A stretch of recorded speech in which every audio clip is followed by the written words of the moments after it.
Hyderabad former Water Resource Minister and MLA Tanneeru Harish Rao is set to appear today before the Justice P.C. Ghosh Commission, which is investigating the Medigadda, Naram and Sundila barrages of the Kaleshwaram lift irrigation project.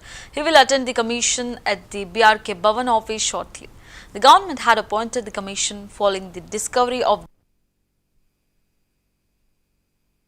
questioned several officials and retired officers and recently issued notices to key figures from the previous government, including former Chief Minister K. Chandrasekhar Rao, Harish Rao and Etal Rajendra. Recently, Malkajgiri MP Etal Rajendra appeared before the commission. KCR is scheduled to appear on the 11th of this month, with Harish Rao's appearance today. Security arrangements have been tightened around the commission office.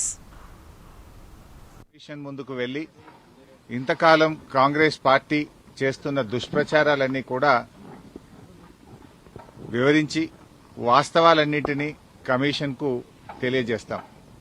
So మా దగ్గర ఉన్నటువంటి పూర్తి సమాచారం అన్ని విషయాలను కూడా commission దృష్టికి తీసుకువెళ్తాం. గత కొంతకాలంగా కొంతమంది వ్యక్తులు కొన్ని పార్టీలు వాళ్ళు ఉద్దేశపూర్వకంగా బీఆర్ఎస్ పార్టీ మీద రాజకీయ కక్షతో బురద జల్లేటువంటి ప్రయత్నం చేస్తా ఉన్నారు. వాస్తవానికి ఒక ప్రభుత్వం విద్వేషంతో కాదు ఆలోచించాల్సింది, వివేకంతో ఆలోచించాలి, విజ్ఞత ప్రదర్శించాలి.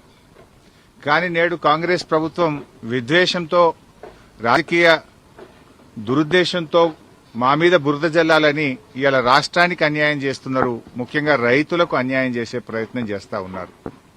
నేను ఒకటే కోరుతా ఉన్నా, విజ్ఞత ప్రదర్శించండి, వివేకంతో ఆలోచించండి. ఈ రాజకీయాల కోసం తెలంగాణ రాష్ట్రం యొక్క నీటి హక్కులను కాలరాయొద్దు అని చెప్పి ఈ ప్రభుత్వానికి హితవు పలుకుతా ఉన్నాను. ఈరోజు కమిషన్ ముందుకు వెళ్లి ఇంతకాలం కాంగ్రెస్ పార్టీ చేస్తున్న దుష్ప్రచారాలన్నీ కూడా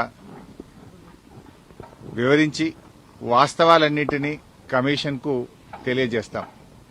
సో మా దగ్గర ఉన్నటువంటి పూర్తి సమాచారం అన్ని విషయాలను కూడా కమిషన్ దృష్టికి తీసుకువెళ్తాం. గత కొంతకాలంగా కొంతమంది వ్యక్తులు కొన్ని పార్టీలు వాళ్ళు ఉద్దేశపూర్వకంగా బీఆర్ఎస్ పార్టీ మీద రాజకీయ కక్షతో బురద జల్లేటువంటి ప్రయత్నం చేస్తా ఉన్నారు. వాస్తవానికి ఒక ప్రభుత్వం విద్వేషంతో కాదు ఆలోచించాల్సింది, వివేకంతో ఆలోచించాలి, విజ్ఞత ప్రదర్శించాలి. కానీ నేడు కాంగ్రెస్ ప్రభుత్వం విద్వేషంతో, రాజకీయ దురుద్దేశంతో మా మీద బురద జల్లాలని ఇవాళ రాష్ట్రానికి అన్యాయం చేస్తున్నారు. ముఖ్యంగా రైతులకు అన్యాయం చేసే ప్రయత్నం చేస్తా ఉన్నారు. నేను ఒకటే కోరుతా ఉన్నా, విజ్ఞత ప్రదర్శించండి, వివేకంతో ఆలోచించండి. ఈ రాజకీయాల కోసం తెలంగాణ రాష్ట్రం యొక్క నీటి హక్కులను కాలరాయొద్దు అని చెప్పి ఈ ప్రభుత్వానికి హితవు పలుకుతా ఉన్నాను. ఈరోజు కమిషన్ ముందుకు వెళ్లి ఇంతకాలం కాంగ్రెస్ పార్టీ చేస్తున్న దుష్ప్రచారాలన్నీ కూడా వివరించి వాస్తవాలన్నింటినీ కమిషన్కు తెలియజేస్తాం. సో మా దగ్గర ఉన్నటువంటి పూర్తి సమాచారం